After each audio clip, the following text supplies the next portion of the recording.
អាជ្ញាធរបង្ក្រាបទីតាំងរុករករ៉ែខុសច្បាប់ក្នុងតំបន់ការពារប៉ុន្តែប្រឈមនឹងឥទ្ធិពលខ្សែរយៈពីក្រោយខ្នង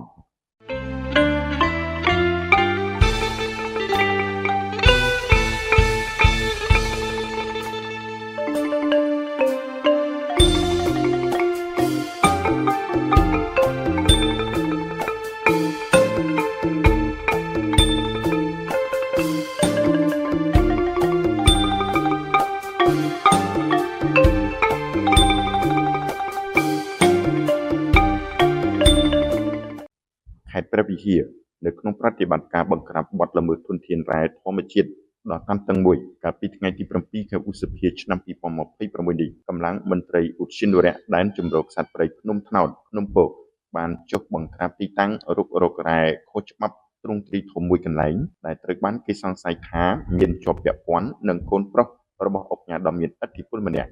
សកម្មភាពបង្ក្រាបនិងវត្ថុតាងនៅនឹងកន្លែងក្រុមការងារដឹកនាំដោយលោកនងវុធាអនុប្រធានការិយាល័យទទួលបន្ទុកដែនជម្រកសត្វព្រៃភ្នំត្នោតភ្នំពករួមជាមួយមន្ត្រីឧទ្យានុរក្សចំនួន5រូបបានធ្វើការល្បាតដល់ចំណុចភ្នំកេញនិយមការ445653ដល់1501 217ក្នុងភូមិសាស្ត្រអូចាក់ស្រាឃុំស្រយ៉ងត្បូងស្រុកគូលែនជាលទ្ធផលកម្លាំងជំនាញបានរកឃើញសកម្មភាពកាយរុករករ៉ែដោយគ្មានច្បាប់អនុញ្ញាតនៅក្នុងប្រតិបត្តិការនេះជនសង្ស័យបានរត់គេចខ្លួនបាត់ស្រមោលដោយបន្សល់ទុកនូវគ្រឿងចក្រនិងមធ្យោបាយល្មើសច្បាប់រួមមានគ្រឿងចក្រ Excavator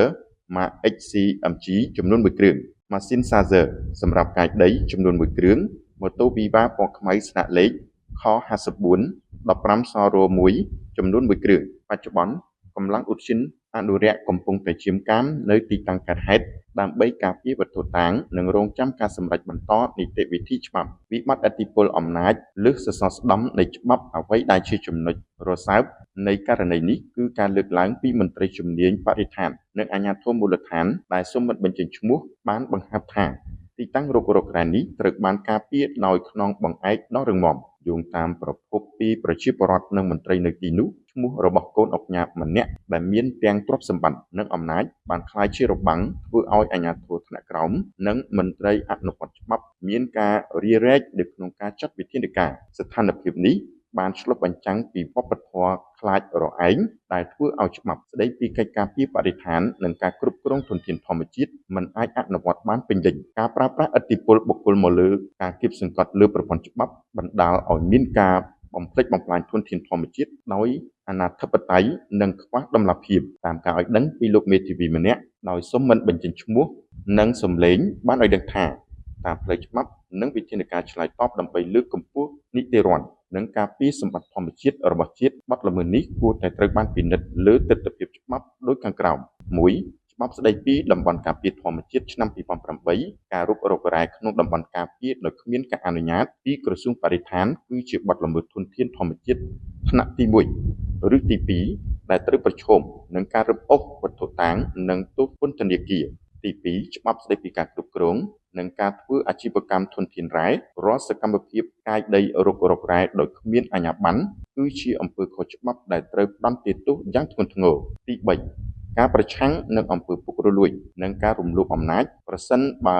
រកឃើញថាមានការប្រើប្រាស់អំណាចគ្រួសារដើម្បីកាងបទល្មើសនោះវាគឺជាការរំលោភលើគោលការណ៍អភិបាលកិច្ចល្អ